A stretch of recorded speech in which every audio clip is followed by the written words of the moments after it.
Tapi ingat, ketika si Dajjal sudah berangkat, orang-orang beriman insya Allah langsung angkat tangan kepada Allah. Angkat tangan kepada Allah. Allah kembalikan semuanya, Pak. Tanah yang tadi mati, Allah hidupkan lagi.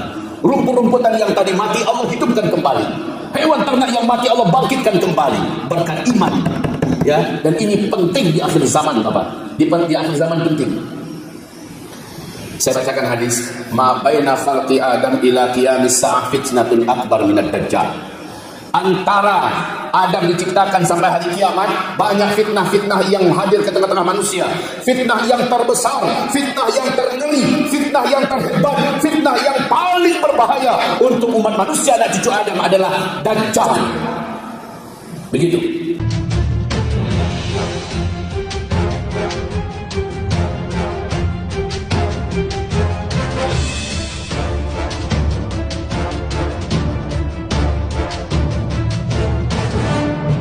Baik, Bapak Ibu yang kami muliakan, tema kita seperti yang kita umumkan malam tadi tentang makhluk yang paling terlaknat, makhluk yang paling berbahaya, makhluk yang paling besar fitnah, yaitu Dajjal laknatullah alaihi. Bapak Ibu, saking spesialnya fitnah Dajjal ini, sampai-sampai Nabi Muhammad SAW mengajarkan sahabat-sahabatnya dan umatnya jangan pernah lupa berlindung dari Dajjal sebelum Assalamualaikum setiap sholat. Jadi setelah tahiyat akhir, sebelum Assalamualaikum warahmatullahi wabarakatuh, jangan lupa berlindung kepada Allah daripada fitnah Dajjal. Sebab kalau iblis, setan, fitnahnya cuma menggoda ke dalam hati, menggoda supaya kita melakukan yang salah, dosa, maksiat, supaya kita sesat.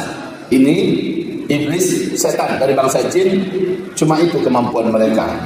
Tapi kalau Dajjal bersatu dengannya kemampuan manusia yang mengalahkan dan mengungguli teknologi-teknologi yang ada dengan sihirnya dan juga kemampuan setan. Kalau Bapak Ibu tahu fitnah Fir'aun, fitnah Namruz yang mengklaim dirinya adalah Tuhan Rabbul Alamin, dan orang-orang semacam Fir'aun ini selalu ada sepanjang sejarah yang mengklaim diri sebagai Tuhan. Ini belum seberapa dibandingkan dengan fitnah Dajjal. Sebab fitnah Dajjal ini dia datang ketika manusia sedang putus asa melanjutkan hidup. Kering dan kemarau yang panjang bertahun-tahun. Sementara kelaparan sudah sampai pada puncaknya yang menyebabkan manusia menjadi brutal, gelap mata membunuh kesana kemari demi sesuap makanan. Saking beratnya, saat itu Dajjal muncul sebagai solusi yang paling berbahaya. Sebab dia datang, kata Rasulullah, membawa di belakangnya gunungan makanan yang siap dibagikan dan dinikmati hanya untuk orang-orang yang mau sujud beriman kepadanya. Sementara sihirnya mampu melakukan semua yang bisa dilakukan oleh teknologi, bahkan lebih daripada itu. Bapak lihat hujan buatan dalam film, itu teknologi, pakai hujan buatan, pembuatan film ya. Tapi Dajjal benar-benar menunjuk ke arah langit, langit yang sudah lama tak ada awan, mendadak muncul awan yang bergumpal-gumpal, lalu awan itu diarahkan kemana penduduk mau. Asal penduduknya nanti mau sujud kepadanya, diarahkan awan palsu tersebut. Kemudian turunlah kamu, hujan pun turun di sana. Uniknya, teknologi tak bisa langsung menjadikan tanah yang mati jadi subur, Pak, langsung tidak bisa. Tapi sihirnya Dajjal menjadikan tanah yang disirami hujan, buatan hujan palsu tadi, langsung tumbuh dan subur. Menumbuhkan tanaman, rumput-rumputan dan bahkan buah-buahan. Air-air sungai dijadikan mengalir kembali. Dan itu Dajjal menuntut sujud kepada saya. Kemudian kata Rasulullah, di tangan kanannya Dajjal dan di tangan kirinya, di sebelah kiri dan sebelah kanannya, dengan ciptaan halusinasi Dajjal, diciptakan neraka. Yang tak mau sujud menyembahnya, masuk neraka saya. Yang mau sujud menyembah saya, ada taman surganya, masuklah ke sini. Sayalah Tuhan kalian yang selama ini kalian sembah. Kumpul sudah Pak, kumpul semua. Kelaparan, kehausan, putus asa dengan harapan hidup. Kemudian ada neraka buatan, ada juga ada bukti-bukti bahwa Dajjal itu memang hebat. Sujud, tapi masih tersisa beberapa orang yang tetap berdiri bertahan untuk tidak mau sujud. Lalu Dajjal bertanya kepada mereka, kalian yang masih berdiri tidak mau sujud kepada saya, apa masalah kalian? Apa kata orang ini yang masih ada sisa iman di dadanya ya? Kami tak akan sujud kecuali kepada yang bisa menurunkan hujan dari langit. Itulah Allah yang selama ini kami sembah. Maka Dajjal pun mengatraksikan kemampuannya, mendemonstrasikan kemahirannya menurunkan hujan. Bahkan langsung subur seperti yang saya ceritakan tadi. Ini hadis semua ya. Malam tadi saya lihat ada bapak-bapak duduk di sini, dia bawa sebuah kitab tebal. Ini dia. Kitabnya coba kasih tunjuk sebentar biar jemaah bisa melihat. Sini, biar saya kasih lihat. Tolong cari kitab ini di toko buku ya. Ini dulu saya kalau dakwah, makasih. Saya selalu bawa buku ini. Kemana saya dakwah? Karena ini bagi saya buku wajib yang dipegang oleh umat. Ini adalah ensiklopedi akhir zaman, Syekh Dr. Muhammad Ahmad Al-Mubayyad. Kitab ini lengkap sekali dan pembahasannya sangat mudah dan bahasanya sangat ringan. Siapapun mudah memahaminya. Bapak Ibu, jadi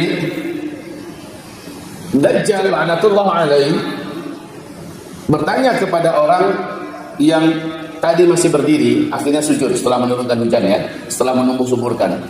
Kemudian masih ada beberapa orang yang masih bertahan. Masih ada beberapa orang yang masih bertahan itu tidak sujud. Lalu Dajjal bertanya, kalian yang tersisa kenapa belum sujud kepada saya? Kemudian apa kata orang-orang ini?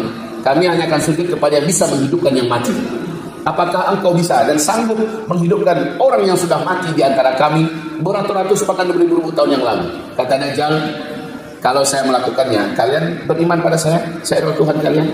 Kami baru beriman dan percaya kepada engkau. Kata orang-orang yang tersisa ini. Maka Dajjal mengajak di mana pemakaman dan pekuburan kalian di sini. Setelah kasih tahu di sana, maka Dajjal langsung mengajak semua manusia yang ada, saksikan oleh kalian. Dajjal menunjuk ke seluruh kuburan itu. Dan Dajjal berkata, bangkit kalian semua. Bergerak semua kuburan itu, Pak, terbelah. Ini adalah suatu fitnah yang sangat besar. Bergerak semua kuburan itu terbelah. Keluarlah manusia. Bukan tengkorak yang keluar ya. Bukan pocong. Tapi benar-benar manusia yang dulu wajahnya, fisiknya pernah hidup, mati lalu dikuburkan di sana. Masing-masing muncul keluar. Dan langsung mendatangi keluarga-keluarganya yang belum sujud. Ini memang Tuhan kita. Lihat bapakmu, lihat emakmu, lihat aku suamimu, lihat aku istrimu dan sebagainya. Aku kan sudah mati, dibangunkan, dibangkitkan kembali. Biarlah Tuhan kita, sujudlah kepadanya. Maka sujudlah orang-orang ini. Kata Rasulullah, ketahuilah oleh kalian, semua orang yang bangkit dari kuburan itu bukanlah benar-benar manusia yang dulu meninggal, mati, dikuburkan di sana, tetapi setan-setan dari bangsa jin yang menjelma dalam wujud manusia itu dan pura-pura bangkit dari kuburan itu. Itulah setan semuanya, bukan manusia. Begitu ya. Jadi Nabi membongkar fakta ini. Bapak Ibu yang kami muliakan, luar biasa. Lalu setelah itu ada kaki tangan Dajjal di daerah itu menyampaikan info kepadanya, wahai Tuhan kami yang Maha Agung, ada satu kelompok orang-orang beriman yang tidak mau datang kemari, dan mereka sampai hari ini menyatakan penolakan mereka tentang engkau. Mereka sampai hari ini hidupnya tetap terjamin. Tanah mereka masih subur, air mereka masih mengalir, tanam-tanaman dan buah-buahan mereka masih ada, hewan ternak mereka masih hidup. Dajjal pun bertanya dan berkata kepadanya, di mana mereka? Maka kami bisa tunjukkan kepada Tuhan yang Maha Agung di mana tempat mereka. Lalu Dajjal dengan kemampuannya bawa orang-orang yang menunjukkan jalan ini sampai di tempat itu, daerah perbukitan subur. Sementara yang lain pada berhenti air, tanah pada mati, tumbuh-tumbuhan tak hidup, hewan ternak mati. Tapi yang ini, perbukitan ini subur. Tanam-tanamannya, tumbuh-tumbuhannya, hewan ternaknya, dan orang-orang beriman beribadah kepada Allah di dalamnya. Ketika Dajjal datang, kata Rasulullah, nanti baca di sini ya hadisnya, biar Bapak Ibu tidak mengatakan bahwa saya hanya mendongeng. Baca di sini hadisnya tentang masalah Dajjal ini. Bagaimana akhirnya dia datang pada kaum itu, kepada kampung itu yang tinggal di daerah perbukitan. Dia berkata, ini salah satu penyebab Pak, kenapa sejak beberapa tahun yang lalu saya selalu mengajak bapak-bapak dan ibu-ibu, ayo mulai sekarang persiapkanlah perkampungan di daerah perbukitan, jauh dari gunung berapi, jauh dari kota-kota besar, jauh dari laut. Saya selalu menyampaikan itu Pak, karena ada hadisnya. Ya, bawalah keluarga, bawalah iman, siapkan di sana. Tapi ketika kita sudah mendengar dukhan sudah terjadi atau akan terjadi, segera lari ke sana. Segera lari ke bukit itu. Sekarang tetap tinggal di kota lah. Jangan sampai sekarang pula kita pergi ke perbukitan itu. Cuma disiapkan di sana, siapkan perkampungannya. Hanya orang beriman yang akan tinggal di situ. Rahasianya apa? Ketika orang kelaparan, Pak, orang-orang di kotanya kan gelap mata. Dia akan membunuh ke sana kemari, ya kan? Tapi orang beriman tak akan membunuh sama mereka. Lagi pula orang beriman dijamin oleh Allah dalam surat Al-A'raf ayat 96, rezekinya melimpah dari langit dan dari bumi berkat iman dan amal solehnya. Mereka tak akan kelaparan seperti orang-orang umum kelaparan. Jadi kita butuh betul tinggal di suatu perkampungan di mana orang-orang beriman di sana semuanya. Mereka beriman, beramal soleh, mereka tidak berbuat maksiat, sehingga negeri itu Allah jamin rezekinya. Walaupun menjelang Dajjal keluar, Allah jamin rezekinya. Ini rahasia kenapa saya mengajak. Kenapa harus jauh dari Gunung Merapi? Menjelang Dukhan ini akan banyak gunung-gunung berapi meletus di mana-mana, apalagi setelah Dukhan, gunung-gunung meletus. Kenapa saya menghimbau jangan jauh dari laut? Karena di dalam hadis Nabi mengatakan laut-laut di akhir zaman akan banyak meluap, kemudian menenggelamkan banyak rumah-rumah dan kota-kota di pinggir laut. Kenapa saya mengajak jauh dari kota? Sudah saya jelaskan tadi. Dan Dajjal akan masuk ke kota-kota. Paham sekarang ya?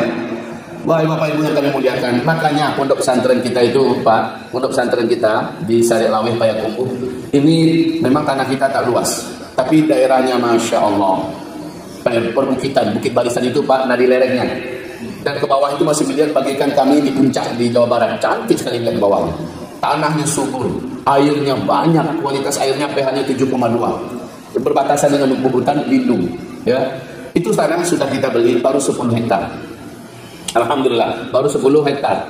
Nah, cara supaya kami bisa membangun di sana dan juga bisa mengumpulkan orang-orang beriman, kita kapling-kapling itu. Ada klaster Abu Bakar, ada klaster Umar, Utsman, Ali dan sebagainya. Lalu kami persilakan orang-orang beriman silakan ambil kaplingannya dengan syarat langsung bangun, ya. Nanti sebelum dipakai biarlah pesantren memanfaatkan itu tempat pengajian, tempat halaqah Quran dan sebagainya. Tapi kalau terjadi apa-apa orang ini langsung ke pesantren, dia langsung berkomunitaskan di tengah-tengah orang-orang beriman. Nah ini makanya kalau ada Bapak Ibu ingin mengambil kapling-kapling ini, ambil ke sana, pergi ke sana langsung tunjuk ini untuk saya, ya. Bangun sekali, Pak. 200 meter 95 juta. Ambil, kemudian bangun langsung. Terserah mau seperti apa bentuk bangunannya. Sudah ada beberapa orang ambil dari Jakarta, ngambil dari Bandung, ya. Saya berharap orang beriman yang Allah kumpulkan ke sana. Kalau tidak, buat di sini. Di mana di sini ada daerah perbukitannya. Tapi pastikan ada ulama di situ di tengahnya nanti, ya. Pastikan ada ulama. Ustaz, pastikan ada ulama di tengah-tengah kita nanti, di mana mereka lah yang akan membina dan mengasuh dan tarbiyah kita. Baik, kaum muslimin, kita lanjut. Jadi Dajjal datang ke sana. Waktu Gus Nur datang ke pondok kami, jam 9:30 malam dia datang, geleng-geleng kepala dia. Ya Allah, orang sekali berantum Ustaz katanya. Orang seterkenal antum tinggal di pelosok ujung dunia seperti ini gitu. Tinggal di pelosok ujung dunia begini, di daerah perbukitan begini. Saya katakan, saya hanya mempersiapkan apa yang dikatakan Rasulullah SAW. Iman Allah yang kami muliakan, Dajjal datang ke sana. Dan Dajjal berkata, "Ana rabbukumul a'la." Ana Allah, sayalah Allah, Tuhan kalian yang tertinggi, yang memberikan kalian hidup, rezeki, yang kalian sembah selamanya adalah saya. Apa kata orang beriman di dalamnya? Kadzabta, engkau bohong. Allah yang kami sembah adalah yang menciptakan kamu, wahai yang terlaknat. Ini jawaban orang beriman, Pak. Mantap, engkau adalah Dajjal. Maka Dajjal pun murka. Apa kata Rasulullah? Dajjal pergi sambil mengembuskan nafas murkanya. Lalu dia hentakkan kakinya ke tanah. Kemudian dia tinggalkan negeri itu, kampung itu. Kata Rasulullah, berhenti langsung air yang mengalir di sana. Berhenti langsung air mengalir di sana. Menguning langsung daun-daunan yang ada, Pak. Mati tanah itu langsung. Sakti luar biasa ya, Pak ya. Sekali mendengus dia, kemudian dia hentakkan kakinya, langsung tanah itu mati. Mata airnya berhenti. Luar biasa ini, Pak. Satu kampung itu menyaksikan hewan ternak mereka langsung mati. Setelah itu Dajjal pun pergi. Pelajaran, kata Dajjal, ini pelajaran bagi orang yang tidak mau beriman kepada saya. Lalu dia pergi, pindah ke kota lain, dan sebagainya. Tapi ingat, ketika si Dajjal sudah berangkat, orang-orang beriman di sana langsung angkat tangan kepada Allah. Angkat tangan kepada Allah. Allah kembalikan semuanya, Pak. Tanah yang tadi mati, Allah hidupkan lagi. Rumput-rumputan yang tadi mati Allah hidupkan kembali. Hewan ternak yang mati Allah bangkitkan kembali berkat iman. Ya, dan ini penting di akhir zaman, Bapak. Di akhir zaman penting.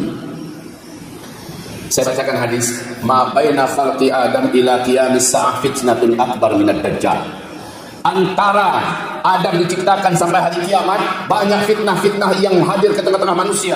Fitnah yang terbesar, fitnah yang terngeri, fitnah yang terhebat, fitnah yang paling berbahaya untuk umat manusia dan cucu Adam adalah Dajjal. Begitu, Bapak, Ibu, hamba-hamba Allah yang saya cintai. Dajjal termasuk satu di antara 5 makhluk yang Allah panjangkan umurnya. Yang Allah panjangkan umur, satu, seluruh malaikat panjang umurnya nih, sampai hari kiamat. Yang kedua, iblis. Dari seluruh setan yang ada, iblis yang dulu suruh sujud kepada Adam nggak mau, ini yang Allah panjangkan umurnya sampai hari kiamat. Yang ketiga, Ya'juj dan Ma'juj. Sekarang sudah ditembok oleh Dzulqarnain yang agung dalam surah Al-Kahfi ya. Nah, di akhir zaman, sesuai urutan itu, setelah Nabi Isa turun, Dajjal dibunuh, Ya'juj Ma'juj pun Allah lepaskan. Ya'juj Ma'juj ini Allah panjangkan umurnya. Barulah Dajjal, la'natullah alaih, ini Allah panjangkan umurnya. Dia tidak akan mati. Yang bisa membunuh Dajjal hanyalah Nabi Isa alaihi salam. Dua-duanya sama-sama bergelar Al-Masih. Isa Al-Masih dan Al-Masih Dajjal. Al-Masih ini artinya apa? Yang sanggup menyapu, menghapuskan. Apa yang dihapuskan oleh Dajjal? Iman di dalam dada orang. Apa yang sanggup dihapus oleh Nabi Isa? Kekufuran. Dan bahkan puncak fitnah itu Dajjal. Nabi Isa lah yang sanggup menghapusnya. Dan bahkan Nabi Isa pun yang menghapus semua bencana di muka bumi, semua peperangan, semua kemiskinan, kelaparan, semua penyakit, semua. Ketika Nabi Isa muncul, semuanya Allah hilangkan. Allahu Akbar. Ini berkahnya Nabi Isa ya. Munculnya Nabi Isa nanti menjadi lawan tanding daripada Dajjal. Dan Allah berikan kepada Nabi Isa 2 kali kekuatan Dajjal. Seru Pak, kalau Bapak dengarkan kisah antara Dajjal melawan Nabi Isa, seru sekali. Sayang sekali waktu kita hanya setengah jam ya. Saya dengar info malam tadi, karena ini masih hari kerja. Kalau mau cerita Dajjal ini, minimal saya minta waktu itu 1 jam, minimal sekali. Tapi ini hari kerja, saya nyadar, apalagi nanti ada sarapan bersama, kemudian ini, ya sudah. Kalau begitu Bapak Ibu, saya sesanggupnya menyampaikan sekarang. Mau lebih lengkap, silakan baca kitab ini. Nah, nggak ada waktu baca kitab, buka YouTube. Dengarkan ceramah saya tentang masalah Dajjal, 2 jam malam. Ya, di Masjid Raya Bintaro Jaya, itu saya uraikan tentang Dajjal. Jadi, hamba-hamba Allah yang saya muliakan, Rasulullah bersabda, dari total manusia yang hidup saat Dajjal itu keluar, 2/3 percaya Dajjal itu adalah Tuhan. Mereka akan sujud menyembah Dajjal. Ya. Mereka akan sujud menyembah Dajjal. Oh ya, tadi ada berapa makhluk yang panjang umurnya? Yang kelimanya adalah Nabi Isa alaihissalam. Jadi ketika Nabi Isa diangkat oleh Allah, kata Nabi waktu saya Isra Mi'raj, saya bertemu dengan saudara saya Isa, ruh dan jasadnya masih sama, masih ada, masih bersatu. Allah turunkan nanti di akhir zaman, tapi bukan lagi sebagai Nabi, karena tak ada lagi Nabi setelah Nabi Muhammad. Dia turun sebagai Ruhul Qudus yang akan melawan Dajjal. Makanya nanti Nabi Isa tidak memimpin di akhir zaman, dia hanya menjadi tokoh spiritual akhir zaman, mufti agung yang akan mendampingi Imam Al-Mahdi. Faham sampai di sini? Ya baik. Hamba-hamba Allah yang saya cintai, jadi Dajjal ini waktu Nabi sudah diutus dulu, singkat cerita, baca hadis dari sini, panjang hadisnya, diceritakan oleh Fatimah binti Qais. Dajjal saat itu sedang terikat di sebuah pulau. Di pulau itu punya hutan yang sangat lebat dan ada bangunannya, bangunan tua, dan Dajjal tergeletak di lantai dalam keadaan kakinya, tangannya terikat oleh besi yang sangat besar dan berat. Lehernya juga terbelenggu dan diikat dengan besi yang besar dan berat. Sementara Dajjal berkata, saya takkan bisa menyakiti kalian. Kalian ini siapa? Kalian ini adalah kapten, dia masih Kristen Pak. Kapten dari Arab, kapten kapal dari Arab membawa 30 orang awak kapalnya. Namanya Tamim Ad-Dari, yang akhirnya masih Islam ya. Setelah pertemuannya dengan Dajjal, Tamim Ad-Dari masih Islam. Nah Dajjal berkata, kalian dari Arab? Kami menjawab, si Tamim ini, iya benar kami dari Arab. Apakah sudah muncul seorang lelaki bernama Ahmad atau Muhammad ngaku-ngaku sebagai nabi terakhir dan dia adalah orang ummi? Maka Tamim Ad-Dari menjawabnya, dia sudah muncul. Gembiranya laki-laki yang terikat ini ternyata dia adalah Dajjal ya. Diberitakan kepada saya syarat saya akan dilepaskan kalau laki-laki ini sudah muncul sebagai nabi. apakah ada yang beriman kepadanya, kata si Dajjal yang terikat ini. Tamim Ad-Dari menjawab, iya, ada orang yang beriman, ada yang tidak. Beruntunglah orang yang beriman kepadanya, karena dia adalah orang yang benar, dia adalah nabi yang benar. Ini yang menjadikan si Tamim Ad-Dari masuk Islam. Terakhir pertanyaan Dajjal, saya baru dilepaskan bila 3 tanda alam berikut ini sudah terjadi. Apakah sudah terjadi atau belum? Jawab ya, kata Dajjal. Dan ketiga-tiganya ini Pak, adanya di Palestina semua. Dan saya akan jelaskan pada Bapak ya. 3 tanda ini kalau sudah terjadi, saya lepas. Bapak Ibu, lihat papan tulis. Lihat papan tulis.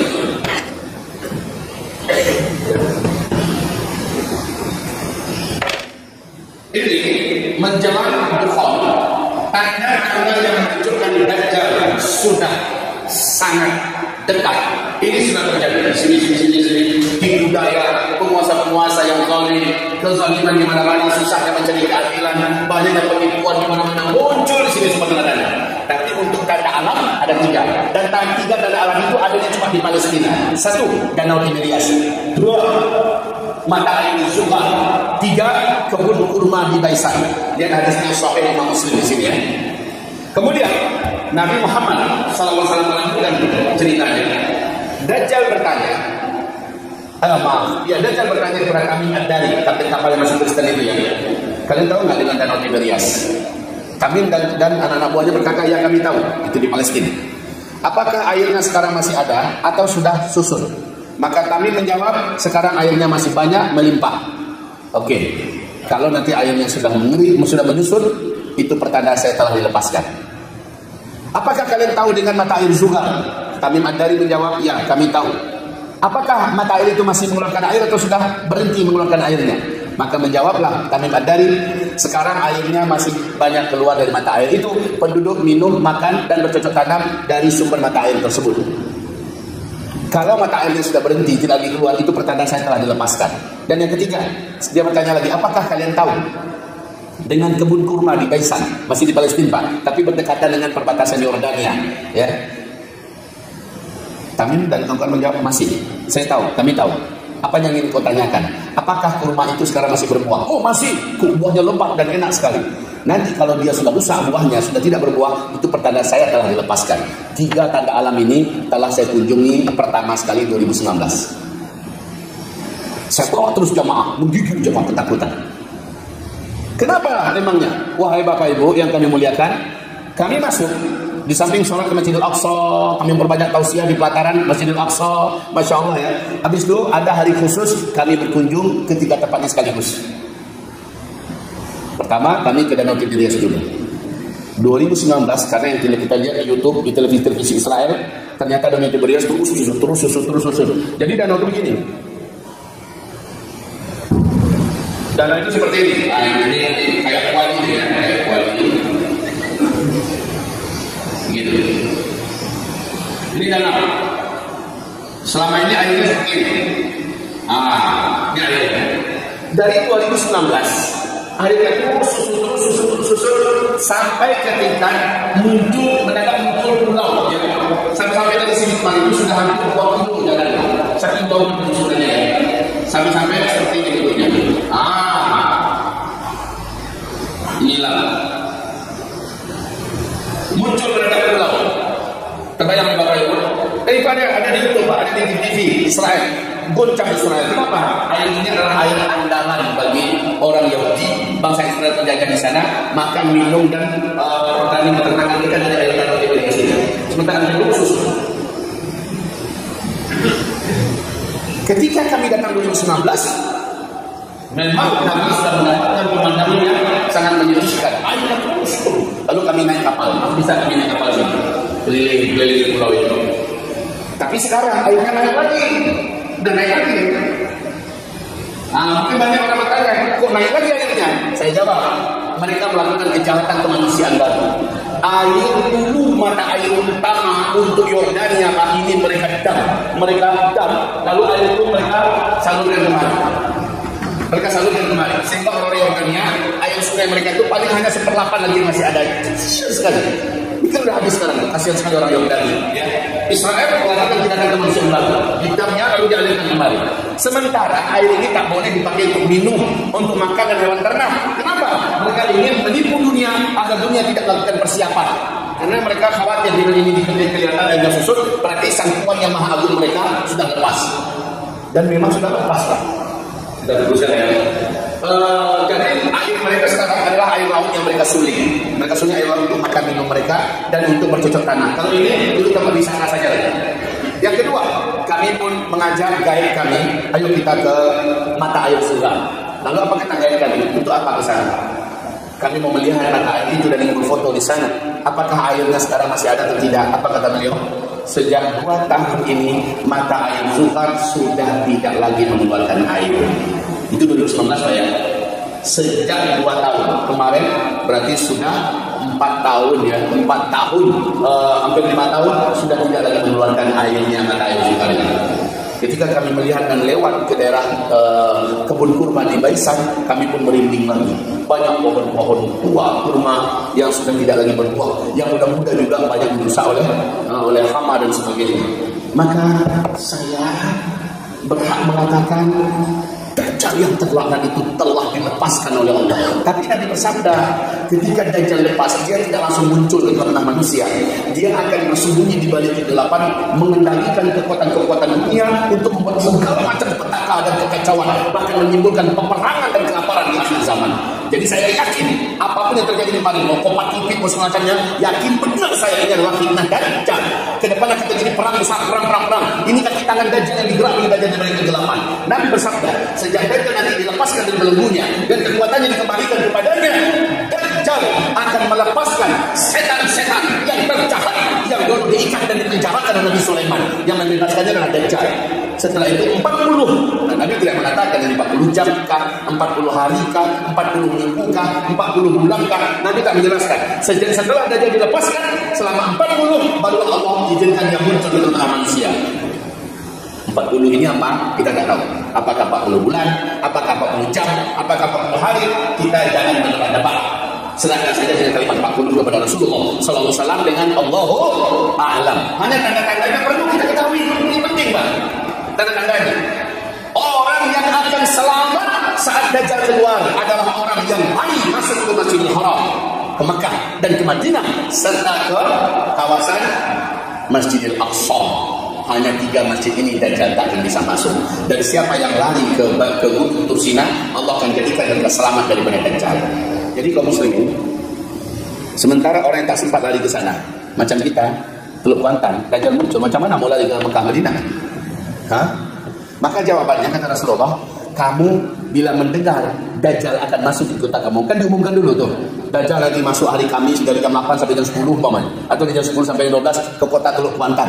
Semuanya kumpul kalau ingin mendapatkan semua kebaikan dan kemuliaan dan kebarokahan daripada Dajjal. Kumpul. Kaum muslimin, ketahuilah, ketika dengar kata Rasulullah, masuklah kamu ke dalam rumah-rumah kamu. Bawa semua wanita-wanita kamu, istri-istri kamu, anak-anak perempuan kamu, emak-emak kamu, ya, saudari-saudari perempuan kamu, masuk ke dalam rumah. Tutup jendela, kunci. Tutup pintu, rapat-rapat, kunci. Dan wanita-wanita kamu yang di dalam rumah, ikatlah mereka. Ikat kaki mereka, ikat tangan mereka. Bu, kalau suami ibu lakukan, jangan bilang suami ibu jahat, kan itu perintah Rasulullah. Ya, ikat kaki mereka, ikat tangan mereka, ya, tali ikatannya tambatkan ke tiang-tiang rumah yang ada. Lalu kamu sibuklah membaca surat Al-Kahfi di dalam rumah sampai Dajjal meninggalkan kota kita. Kenapa? Ketika Dajjal mau masuk kota itu, kaki tangan Dajjal dari seluruh bangsa jin dan setan langsung membawa fitnah, sihir, hipnotis mereka, ya, pengaruh magic hitam mereka menyebar langsung. Menyebar, menteror hati, membuat daya tarik sangat kuat, orang tersebut ingin keluar. Jadi orang-orang yang lemah iman, dan yang paling banyak lemah iman ketika adalah wanita. Mereka yang akan kayak gitu, Pak, kuat sekali keinginannya mau keluar, makanya suruh ikat. Bisa jadi saya tidak akan pernah lagi Allah datangkan kemari. Jadi Allah datangkan saya kemari untuk menyampaikan ini supaya Bapak Ibu tahu. Ya, saya berharap umur saya masih panjang, masih sehat, kita ketemu lagi, harapannya begitu. Cuma kalau ini adalah pertemuan terakhir kita, ya sudah, inilah penyampaian saya. Saya berharap Bapak Ibu semuanya selamat dari Dajjal, karena dia memang sudah lepas. dan dia menunggu waktu saja. Dan saya yakin sekali, kata Rasulullah, Dajjal itu akan muncul ke tengah manusia dengan kemarahan yang sangat besar. Dengan kemarahan yang sangat besar. Kenapa marah? Dalam ilmu yang kami pelajari dari hadis Nabi, Israel si penjajah ini akan kembali dihabisi. Maaf, negara Israelnya ya, kembali dihapus dari peta dunia ini. Artinya Palestina kembali dimerdekakan, dibebaskan. Lalu di Masjidil Aqsa dikumandangkan khilafah Islamiyah. Maka setelah Dajjal keluar dalam keadaan marah dan murka yang dahsyat. Di mana Dajjal munculnya? Nabi menyebutkan, boleh saya minta waktu sampai 10 menit lagi? Boleh ya? Alhamdulillah, terima kasih banyak. Ya. Gantung. Saya nyampaikan kan gak enak kalau dia dengar. Ya. Jadi Dajjal itu muncul kata Rasulullah Sallallahu Alaihi Wasallam di sebuah kota negeri Khurasan. Kota itu bernama Isbahan kata Rasulullah, atau Asbahan. Nah, Khurasan itu Irak, Khurasan, Iran, Khurasan, India, Pakistan, Afghanistan itu Khurasan. Yang tantan itu semua batu Khurasan semuanya. Sebuah kota dari Khurasan namanya Isbahan. Isbahan itu adalah sebuah kota besar di Iran hari ini. Di sana Dajjal muncul. Kota itu saat itu kata Rasulullah sudah menjadi kota Yahudi. Saat Dajjal muncul di kota Isbahan, 70.000 lelaki Yahudi memakai jubah keagamaan Yahudi resmi, dan di tangan mereka ada besi-besi senjata dari besi-besi terbaik dunia. Ya, Nabi berkata menyambut kedatangan Dajjal. Ketahuilah Bapak Ibu, Asbahan dulu adalah ibu kota Iran. Asbahan itu ibu kota dulu ya, penuh dengan Ahlussunnah wal Jamaah. Sekarang ibu kota Iran sudah berganti menjadi Teheran. Ya, Asbahan hari ini sudah menjadi kota Yahudi. Ahlussunnah wal Jamaah dihabisi di situ, Pak. Masjid-masjid mereka tiap sebentar runtuh. Kemudian kaum muslim bisa ditindas. Ahlussunnah wal Jamaah bahkan banyak yang mati dan meninggal. 86% isi daripada kota Asbahan ini adalah Yahudi semua. 86%. Jadi kalau Bapak Ibu melihat Iran sok-sok kelahi dan bertengkar dengan Yahudi dan Amerika, itu permainan mereka di permukaan. Kita ditipu mereka. Mereka punya hubungan dan akar ideologi yang sama. Ya. Nah, di majalah Asy-Syarqil Awsat, majalah paling ternama di seluruh Timur Tengah, di situ ditayangkan foto Pak ya, 70.000 lelaki Yahudi dengan pakaian jubah khusus keagamaan Yahudi sudah siap, dan di tangan mereka ada besi-besi yang mereka jadikan sebagai senjata untuk siap berperang. Kata mereka, kami sudah siap untuk menyambut Sang Tuan yang Maha Agung untuk memimpin kami menaklukkan dunia. Mereka sudah siap, 70.000 orang itu di Isbahan sekarang. Merinding tidak Bapak mendengarnya? Persiapan. Lalu kata Rasulullah, Dajjal dia akan muncul setelah seekor sapi betina berwarna merah, tidak ada sedikit pun cacat warnanya, di atas 3 tahun ke atas, sudah dibantai di Bukit Az-Zaitun. Bukit Zaitun ini pas Pak. Jadi ini Masjidil Aqsa, ini yang kubah emas, ini yang kubah warna perak ya. Nah, sini kan ada lembah nih, ini ada bukit. Bukit ini Bukit Zaitun nih, ada hadapan. Sekarang Pak, Bukit Zaitun dulu sejak beberapa tahun yang lalu sudah dirampas oleh Yahudi, diambil secara paksa oleh mereka, dan itu dibuat pelataran tempat menyembelih. Jadi saya kalau asal datang membawa jemaah, pasti saya bawa ke pelataran itu. Ini adalah Bukit Zaitun. Dan itu ada pelataran khusus menyembelih sapi. Tahu nggak Bapak, 2018 akhir seekor sapi betina sudah lahir berwarna merah kulitnya.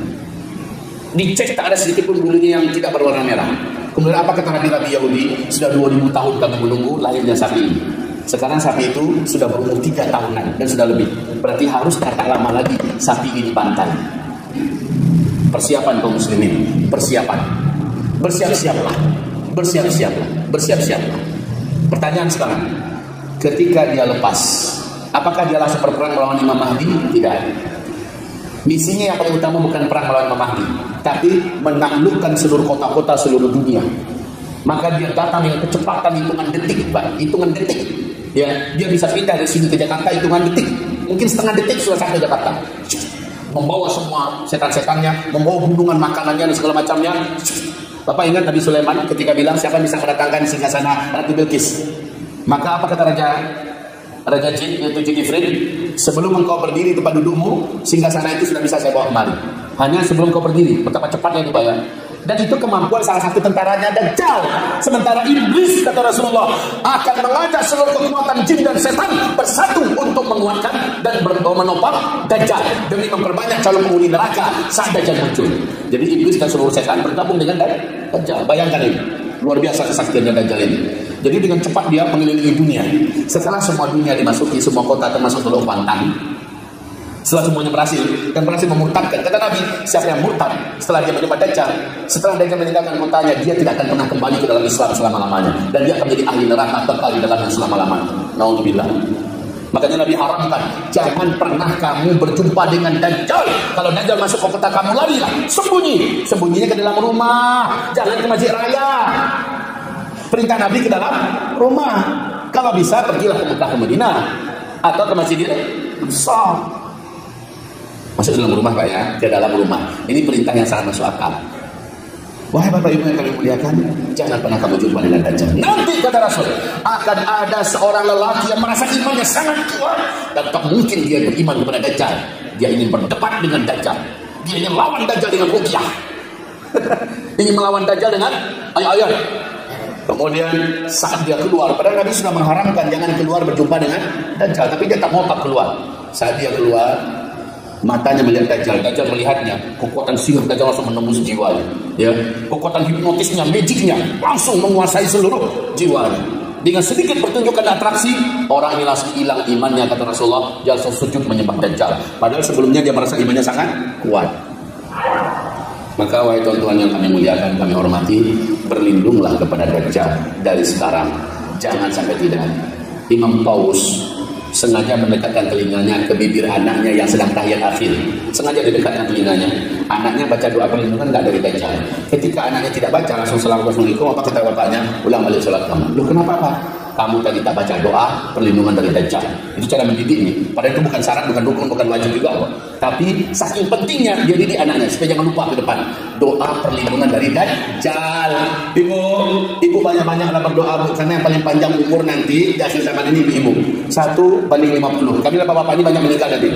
Yang bapak ini ketika kekacauan sudah merata seluruh dunia, kita mau tidak mau Pak akan dihadapkan menghadapi tantangan berat demi menyelamatkan keluarga. Betul tidak? Siapa yang maju kalau ada apa-apa? Laki-laki. Wanita kami lindungi, kita lindungi. Nah ibu-ibu, karena kemungkinan besar yang akan bertemu berjumpa dengan Dajjal itu, naudzubillah, adalah ibu-ibu dan juga kita semua, naudzubillah. Perbanyak amal soleh saat ini dan perbanyaklah memohon doa perlindungan kepada Allah dari Dajjal la'natullah alaih.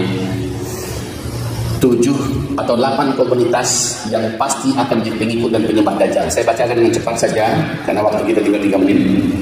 Pertama, seluruh setan dari bangsa jin akan menjadi pengikut, penolong dan bahkan sekutu penyembah Dajjal. Yang kedua, seluruh orang Yahudi seluruh dunia. Jadi sekarang kan ada Yahudi berbeda-beda, ada Yahudi yang anti Israel, ada Yahudi tidak suka dengan kejahatan di Israel dan sebagainya. Tapi ketika Dajjal keluar, akidah mereka sama. Ini adalah sang Mesias yang agung yang akan mengajak kami menguasai seluruh dunia. Nah ini seluruh Yahudi. Yang ketiga, seluruh ahli dan tukang sihir, ahli ilmu hitam, ilmu black magic, tukang sihir, tukang santet, tukang teluh, apapun yang profesinya arah-arah ke situ, paranormal dan sebagainya, seluruh mereka akan menjadi pengikut penyembah Dajjal. Yang keempat, seluruh orang munafik dari umat Nabi Muhammad, seluruh orang munafik. Sekarang kita lihat bagaimana orang munafik banyak bermunculan di mana-mana. Mereka ini ketika Dajjal keluar akan keluar sujud menyembah Dajjal. Yang kelima, wanita. Kata Rasul, yang paling banyak mengikuti dan menyembah Dajjal dari umatmu nanti adalah kaum wanita. Makanya nanti perintahkan kita bawa istrimu, bawa emakmu, bawa anak perempuanmu dan sebagainya, ikat mereka di dalam rumah. Kan itu tadi, supaya mereka tidak termasuk mengikuti dan menyembah Dajjal. Yang keenam, seluruh pecinta dan pencandu dosa maksiat. Udah tahu dia dosa, masih saja dia kerjakan. Sholat itu wajib, meninggalkannya dosa, tapi dia tetap meninggalkan sholat. Udah tahu dia durhaka pada orang tua itu dosa. Meminjam dana ke bank ribawi adalah dosa, riba, tetap saja dia ngotot.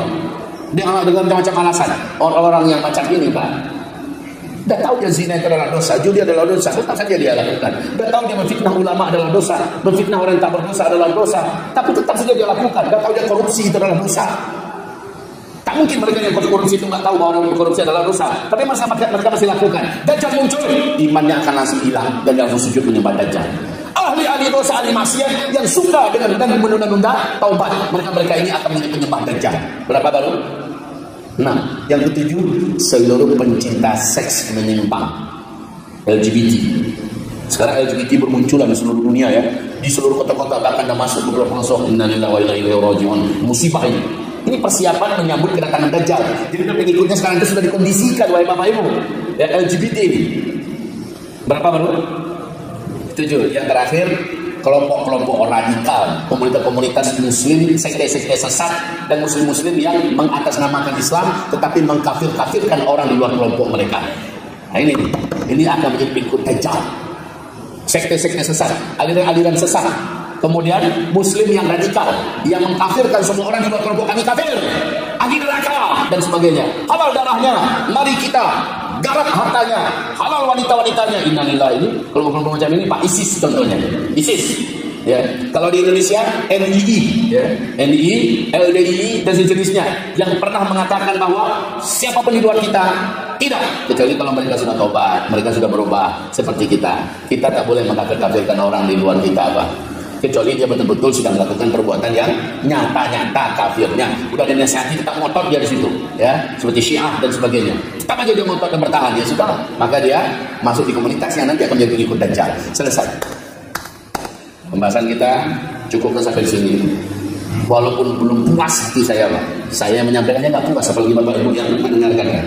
Tapi apa yang perlu saya ingatkan pada Bapak sekarang? Udah dekat sesuai dengan tahun yang udah makin sempit. Memang Dajjal itu memang saat ini sudah lepas, tuan-tuan.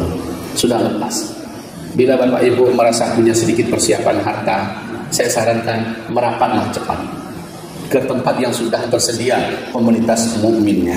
Merapat ke sana atau buat di sini. Siapa tahu ada di antara kita yang punya pertanahan di sekitar perbukitan, buat umumkan kepada orang beriman, buat kapling-kaplingnya segera lepas, kemudian akses umumnya, fasilitas umumnya buat di situ, ya. Kemudian yang punya kapling segera bangun, karena nanti kita tak mungkin pakai tenda kita, bukan sebentar itu, bertahun-tahun juga, 2 atau 3 tahun, nanti kita aman dunia, dan yang dah mati kembali ke rumah kita masing-masing. Kita perlu tempat untuk menjaga iman, tempat untuk menjaga menyambung hidup, menjaga harta. Sekarang saya sarankan betul kepada Bapak Ibu, upayakan bisa mendapatkan komunitas macam ini, dapatkan lokasi seperti ini.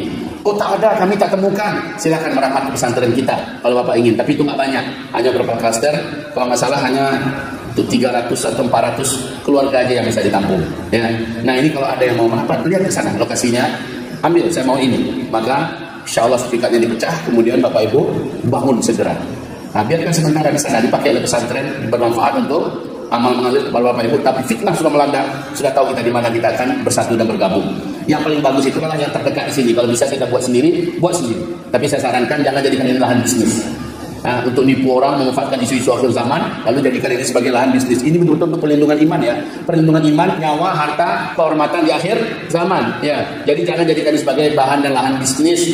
Maka kita akhirnya tak memenuhi syarat. Yang tak memenuhi syarat itu apa? Maaf ya, membuat komunitas tapi tidak jauh dari kota. Membuat komunitas tetapi dekat bahkan di kaki-kaki Gunung Merapi. Membuat komunitas tapi malah di tepi pantai, ya. Membuat komunitas, ya, intinya tidak memenuhi syarat-syarat lah. Di tanah yang memang aslinya adalah gersang, tandus, tak subur, tidak punya sumber air. Di situ kita buat. Maaf kalau kita isu-isukan ini perkampungan akhir zaman, sementara syarat-syaratnya tidak terpenuhi. Saya berharap jangan jadikan ini sebagai ajang bisnis. Kita udah di akhir zaman. Kita sekarang memikir bagaimana iman selamat, keluarga selamat, harta selamat, dan kita di akhir zaman bersama orang-orang beriman. Baiklah, demikian saja.